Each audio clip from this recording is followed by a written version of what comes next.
এক ব্যক্তিকে জাহান্নামের শাস্তি দেওয়া হবে বছরের পর বছর, অনেক বছর, অনেক বছর। কত বছর আল্লাহ ভালো জানেন, কারণ জাহান্নামের উপর থেকে ছেড়ে দেওয়ার পরে জাহান্নামের তলায় গিয়ে পৌঁছাতেই মানে কত হাজার হাজার বছর পার হয়ে যাবে মানুষ জানে না। এত গভীর জাহান্নাম, এত গভীর। এখন পড়তে পড়তে পড়তে একটা জায়গা তাকে দাঁড় করিয়ে দেওয়া হবে, আযাব দেওয়া হবে, আযাব দেওয়া হবে, আযাব দেওয়া হবে। এক পর্যায়ে সে চিৎকার করতে থাকবে, ইয়া মান্নান ইয়া হান্নান, ইয়া মান্নান ইয়া হান্নান। এভাবে চিৎকার করতে করতে, এগুলো আল্লাহ পাকের নাম।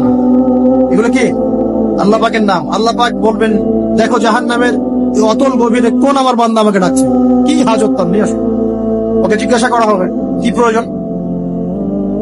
সে শাস্তির অভিযোগ করবে, শাস্তির অভিযোগ করে তাকে বলবে যে আমার এই শাস্তি আমি সহ্য করতে পারছি না, আল্লাহ আমাকে এইটা দাও সেটা দাও, আমাকে আমি যেখানে থাকি সে থাকার জায়গাটা ভালো না, আমি যেখানে বসি বসার জায়গা ভালো না, এরকম অনেক কথা বলতে থাকবে।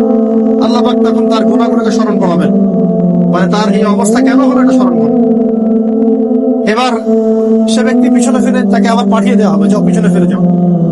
তো যেতে যেতে সে তাকাবে পিছনে ফিরে, বারবার তাকাবে আর বলবে, আল্লাহ তোমার রহমতে আমাকে একবার সেখান থেকে তুমি বের করে নিয়ে আসছো, আল্লাহ দ্বিতীয়বার আমাকে সেখানে পাঠাবে। আমি তোমার রহমতের আশা রাখি যে তুমি আমাকে মাফ করে দিবে। আল্লাহ পাক বলবেন, আমার রহমতের ওসিলায় সে আমার কাছে চেয়েছে,